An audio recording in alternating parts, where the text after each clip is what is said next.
Coming up on today's show, Manchester City thrash Juventus to make it 3 wins from 3. Real Madrid turn on the style as they also top their group. River Plate crash out after defeat against Inter Milan in a feisty clash. And Borussia Dortmund are through to the knockout rounds after victory over Ulsan HD. Stay tuned for all the action.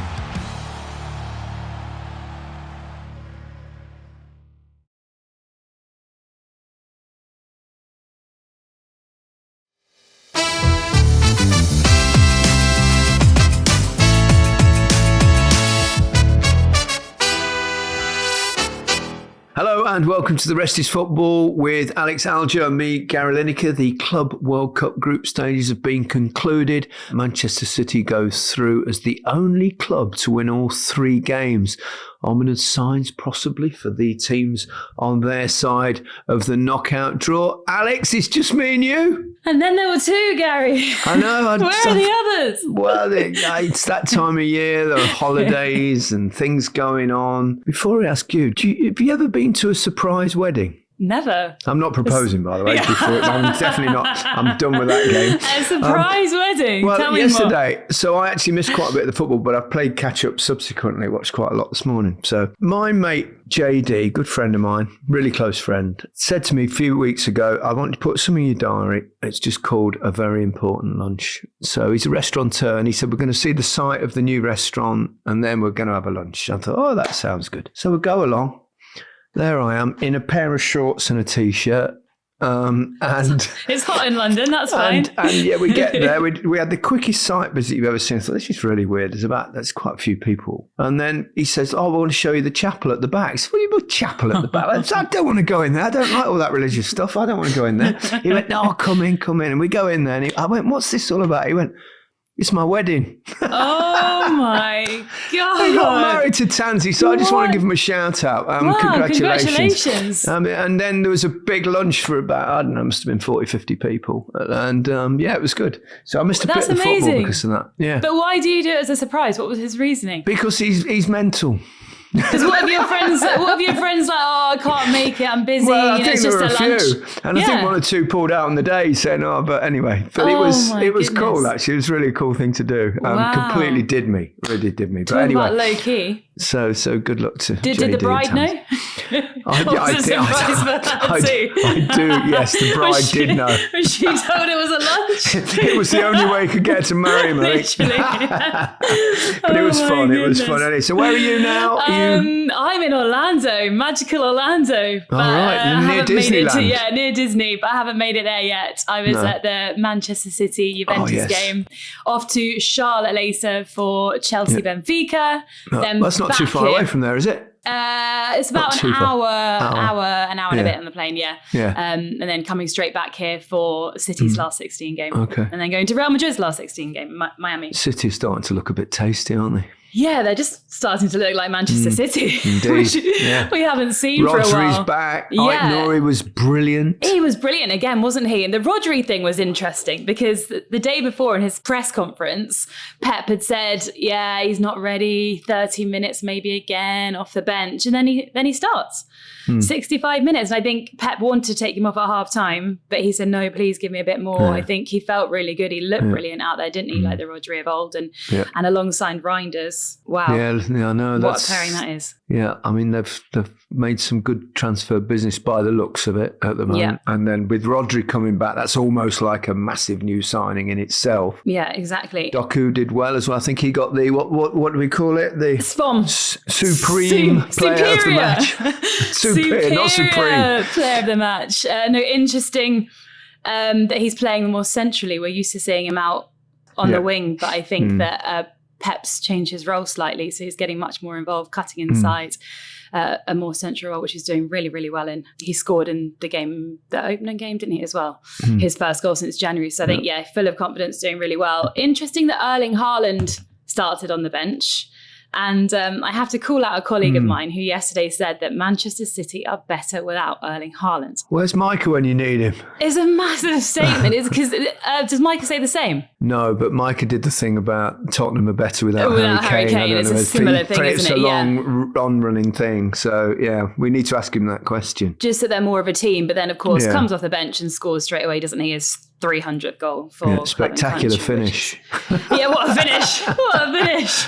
Yeah. Not one of his better finishes, but he'll take it. Yeah, there's some stats here, actually. I mean, it's got the top 4 players to reach 300 career goals. Ronaldo did it in 554 games. Messi did it in 418. Mbappe, 409. Haaland, 370. So remarkable goal scoring. I mean, he's different kind of player to the other 3 are more, obviously, much more all-round footballers, and they can beat people and they do amazing things, in fact way more assists. But as an out-and-out goal scorer, which I can recognise myself, having been a similar sort of animal, those numbers are incredibly impressive. And he's only 24. To think the number he could go on and score. But what do you think?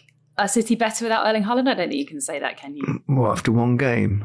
In general. Well, they were brilliant within the season before, weren't they, when they won everything? And then, obviously, they went off the ball last season. It's honestly, I lived my whole career with you don't score in a couple of games and everyone goes, well, they don't do anything when they don't score. Well, you do, but you don't do what you're actually there to do. Now, you can't score all the time. So you make yourself, what you try and do is try and play high. You try and get behind people. So it stretches the team, which enables all your really talented players in the middle to do that. And then, you hear things like, well, he did nothing all game and then he scored a tap in near the end. But it's what people always miss. And likewise with Haaland, they miss the run after run after run after run that you make when the ball doesn't go to you. And that used to annoy me a little bit.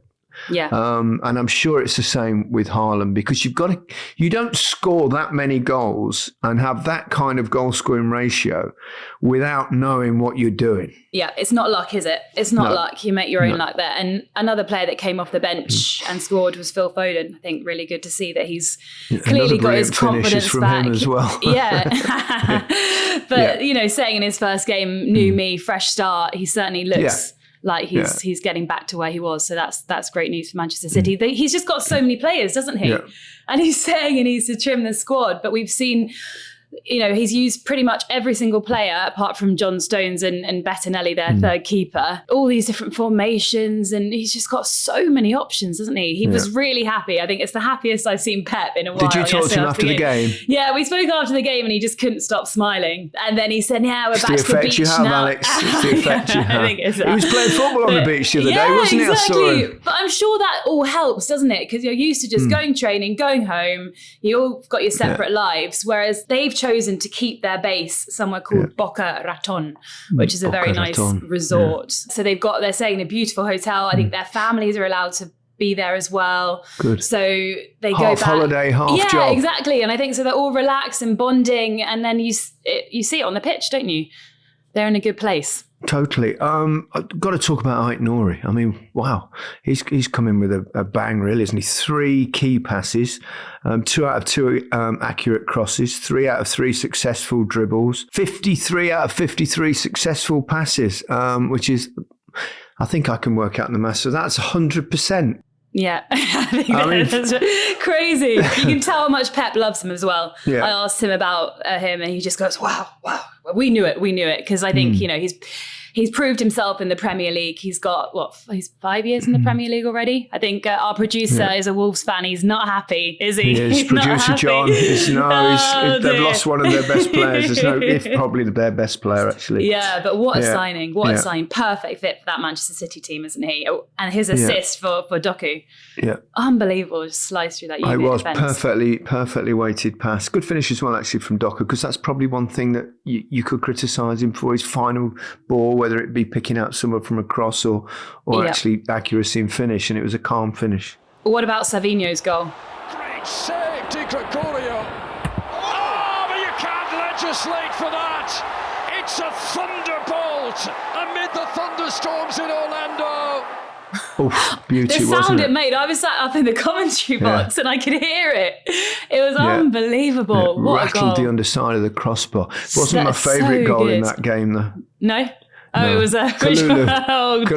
Kalulu. Patrick Poor Kalulu's guy. own goal. Surely that's Oh. easier to do than it looks stupid, but surely it's relatively easy for that to happen. Yeah, well, yes, it is, but it doesn't happen that often. No, I mean, no. I felt for him. I mean, you could see him immediately going, what I know. What And have I done? I like that Igor Tudor put his arm around him at half time. Yeah. Was obviously saying, Yeah, look, don't yeah. worry, pick One of yourself those up. things. We all make mistakes. Edison made a mistake. He doesn't did, normally make with mistakes, his feet, does he? which is very rare.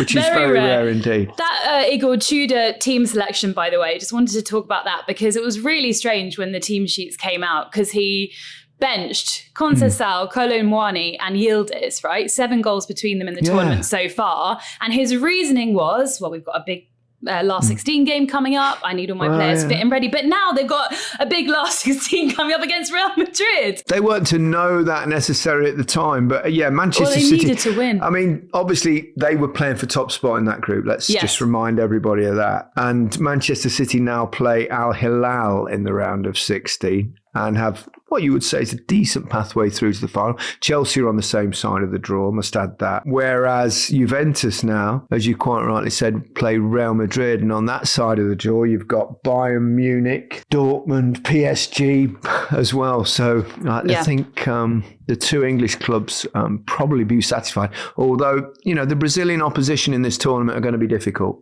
Yeah, we've seen that all tournament, haven't they? we have. They've been brilliant. All of them going through. Speaking of Real Madrid, Yes. they started to look like a team playing Xabi Alonso ball, if we can call it that, or Xabi ball. What about Xabi that? ball. Xabi ball. They really did, didn't they? They looked so good. It's taken them a while. We were discussing it's going to take time, need patience, but it's maybe happened quicker than we thought.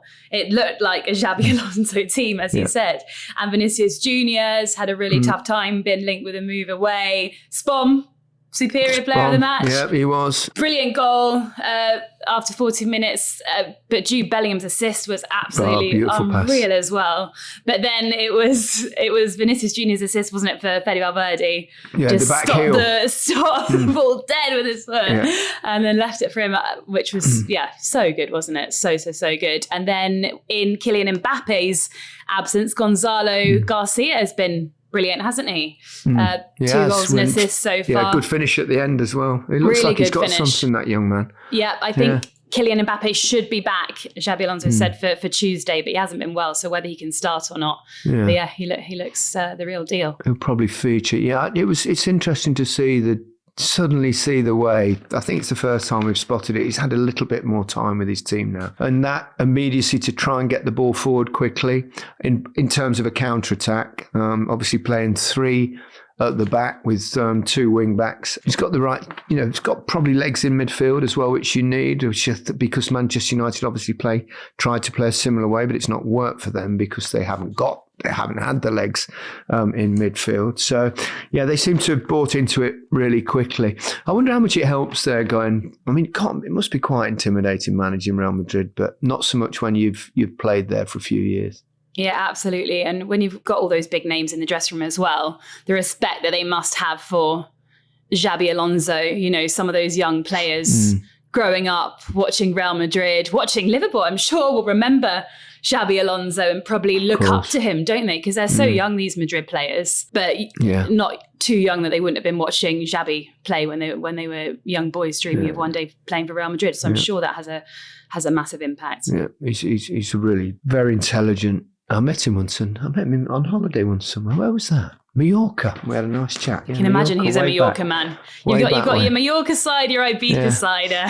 Xabi's a Mallorca it's side. funny that you see him sometimes in training, even now, don't you? And he's pinging the ball around. He was an incredibly accurate passer of the football. You still see that in training. You see clips of him, and he likes to join in. I had the same thing with Cruyff when he played, and he was like easily the best player still. It was embarrassing. It's embarrassing. Love that. No, but he's going to do well, though. You can tell, can't he, already? Let's take a little break, Alex, and we'll discuss the other games when we come back.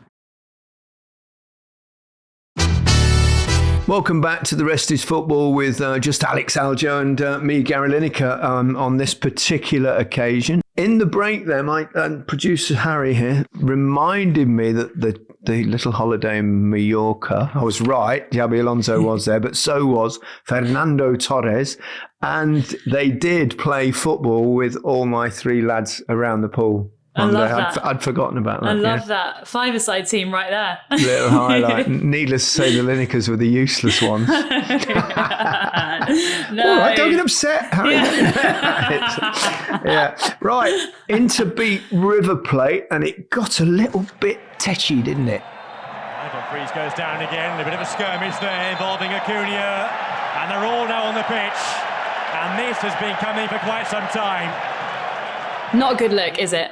Not a good look. No, I think it goes back a little bit. There's a bit between Acuna and Dumfries.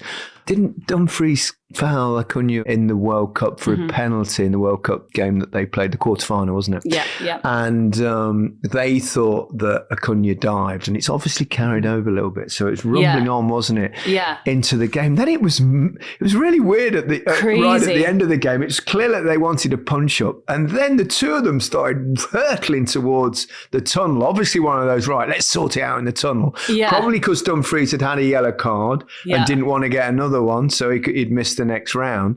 And so I'd love to know what happened in the actually, I think all the players stopped Acuna going down there in the end, so probably nothing happened. The Inter manager Kivu pulled him down to the ground, had a restraint. Yeah, I know. But I think Dumfries was trying to rise above it and running down the tunnel just to get away from him. I think he was just trying to leave the situation. Maybe he was scared. Well, maybe he was scared. These Argentinians are quite scary, by the way. And I think Acuna just totally lost his head, and went running down the tunnel wanting a piece of him. So luckily he didn't make it there. But yeah, a convincing win for Inter Milan, 2-0. Job done, and River Plate out. The red card hurt them, didn't he? Yeah. Quarter. Yeah. They needed their quarterback. Yeah, they did. They did. Tarring could be in behind here. He is, and he was fouled. And that is red. But yeah, so Boca Juniors and River Plate both out, which is a shame because their fan base have been amazing. They just haven't performed. It's funny because you've got 4 Brazilian teams in the knockout stages and no Argentinian teams. I thought one of them might sneak through. But yeah, it's a shame. I agree, it's a bit of a shame. But it is good. And you've got Monterrey in there as well. Sergio Ramos's Monterrey could meet Real Madrid as well. I know we'll look at that a bit later, but that would be unbelievable. But I think Inter could actually be a dark horse in this tournament now. We haven't really been talking about them. Would they be considered a dark horse, Alex? I mean, they were Champions League finalists. No, I know, but after this season, not winning anything and getting thrashed in that final, and then the manager leaving, and they're just sort of like, okay, right, we start again, right? Yeah, they haven't been brilliant though, but then they've not been brilliant really. They're not that kind of team, are they? Not a free-flowing, spectacular to watch side. Yeah, I just feel like quietly going about their business, nobody's talking about them. They're leaning on Lautaro Martinez maybe a bit too much. But yeah, I think they could go far in the tournament. But there's 62 games they played this season. They're exhausted, which is crazy. Yeah, that's mad. It was their 62nd game against River Plate. Yeah, I thought the red card was probably right. I think it was one of those that I think if he'd have given a yellow, there'd have been a bit of a complaint. But I don't think he can argue too much. Yeah, no one's arguing with that red card. I think he had no other choice, did he? Yeah. You mentioned Monterrey. We have to speak about 2 of their goals they scored against Urawa Red Diamonds. They were 2 goal of the tournament contenders. Unbelievable. 9 minutes apart. The first one was scored by Nelson de Soa, their Colombian midfielder. Absolutely unbelievable goal. Fantastic Thunderbolt, goal. a rocket. Diosa, take on the shot! My goodness! And then his teammates were like, I can do better than that. And Jesus Corona scored an even better goal. Similar, but I think it has the edge. It's so good, so good. Do you think Corona gets the beers, do you? Yeah, actually, Really? This is a funny story. He's got a nickname, Tecatito, and it's after a beer. They call him after a beer. Well, And hats off to the Urawa Red Diamonds supporters because they stayed behind and cleared up the stadium. they do You that. see They're so I love respectful, that. aren't they? It's so I love brilliant what they that. do. I mean, So especially when good. you've been battered 4-0. Yeah. And That's classy, that. Maybe they treat it like a punishment. We were so bad that we've got to clean the stadium. Oh, Should have got the maybe. players to do it. Yeah. Actually, I can guarantee you now that the dressing rooms would have been left spotless as well. They've got a real respect. And I saw that when I lived there way back when. Before we go, let's round up the groups for the second half of the draw, which we've talked about today. So into top Group E, with Monterrey going through in second after we've just said there that they beat Urawa Red Diamonds. Red Diamonds and River Plate go home. In Group F, Borussia Dortmund topped it with Fluminense going through in second. A great effort, I thought, from Mamelodi Sundowns to get 4 points and only just miss out in the knockout stages. And then Ulsan HD are the other team to go out from that group with 0 points. You're chuckling, Alex, and I know No why. reason. We made a promise, remember? I did promise that I wouldn't mention the fact that you said also that they go. No, I nearly did it there. No. Okay. In Group G, Manchester City topped the group. They're the only team, as I mentioned earlier, to win all 3 games. Juve go through with them, meaning Al Ain and Wydad Casablanca are going home. Got a win, by the way, Alain. Yes, Wydad. they did. Yeah. Your tip. Sorry, I promised I wouldn't mention it. Real Madrid top Group H, and they're joined by Al Hilal. A disappointed Salzburg go home along with Mexican team Pachuca. So let's have a look at the draw for the last 16 in a bit more depth. On the right-hand side of the draw, PSG. They're playing against Inter Miami. Obviously, a rematch. Messi going playing against his former club. First time he's ever played against a former club. Flamengo Bayern. So you would probably say a likely quarterfinal Bayern PSG, Alex, I think. Great game, if it is that. Yeah. Brilliant game that would be. But yeah, I think I can't see Flamengo beating Bayern, and I definitely can't see Inter Miami knocking PSG out. Also on the same side of the draw, Real Madrid, Juventus. Juve obviously rested a few against City, and that was their reward, getting drubbed and getting that draw. And Dortmund, Monterrey. So you would probably think that it could be a repeat of the Champions League final of a couple of years ago at Wembley. Yes, and I think Real Madrid definitely win it again, if it is. They just looked so good yesterday. I can't see Dortmund beating them, or Juve beating them. Yeah. On the other side of the draw, you've got Inter against Fluminense and Manchester City against Al Hilal. I mean, there could be a lot of European teams going through, or there could be an upset. Where do you think possibly I'm digressing a little bit here. Where do you think possibly could be an upset? Do you see one? Would we call Benfica beating Chelsea an upset? Probably not. Al Hilal beating City would be a big upset. That would certainly be an upset, but I think that unlikely. Very unlikely. Yeah. We're looking at likely upsets. Yeah. Fluminense maybe beating Inter Milan, but I probably wouldn't call that an upset, would you? Yeah. Well, yeah. Well, I think any of the big European teams to be beaten would probably be a surprise. But I'd still think it'll be Inter against Manchester City on one side. And then Palmeiras Botafogo is a really interesting game, isn't it? Because obviously in the league, Palmeiras are much better than Botafogo. But Botafogo obviously have been very successful. Yeah. Igor Jesus on fire. Yeah. Yeah. Who's off to Nottingham Forest? Yes. Yeah. But and he they is play, here. the winners of that Brazilian encounter will play against either Benfica or Chelsea. Yes, definitely. So I think we'll see City meet Chelsea a bit later on. In the semis. Looking further ahead, yes. Yes, in New York, that would be very exciting. Could be PSG, Real Madrid. Could be anything. We shall see. So I was just going to say who I bumped into in the lift yesterday for a little fun anecdote for you. Thomas Tuchel's out here. What is he? Yeah. Well, he's got players to watch. Yeah, I England got in players the are lift competing. and there he is. Yeah. I said, hi, how are you? How was he he? said, yeah, it was good. He's having a lovely time. He said he'd been here for 10 days watching players, obviously, and maybe scoping out stadiums ahead of the World Cup next summer. Yeah, well, no, absolutely. The World Cup is there. It would be odd if he wasn't there, wouldn't it? To be perfectly honest, not that it's not odd that he wouldn't be in the lift. Not. I just think I meant in America. Yeah, I just think he hasn't been He's obviously been keeping a low profile. because I don't Yes. think anyone knew he was out here. No. Anyway. Brilliant. And where are you off to, Gary? Got an exciting couple of days. Oh God, yeah. I'm going to Glastonbury. I'm doing a little bit at Glastonbury. Singing? I'm playing a set.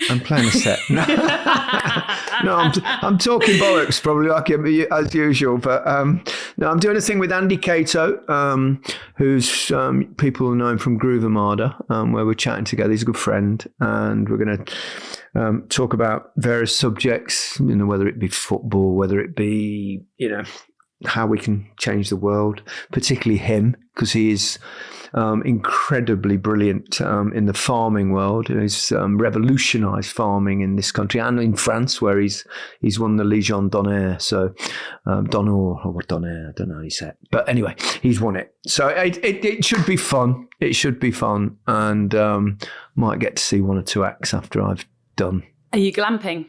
No, I'm not glamping. I'm in. I'm only going in that one day. I did it. Was it a few years ago? Oh God, I did 3 days and I bailed on the Saturday.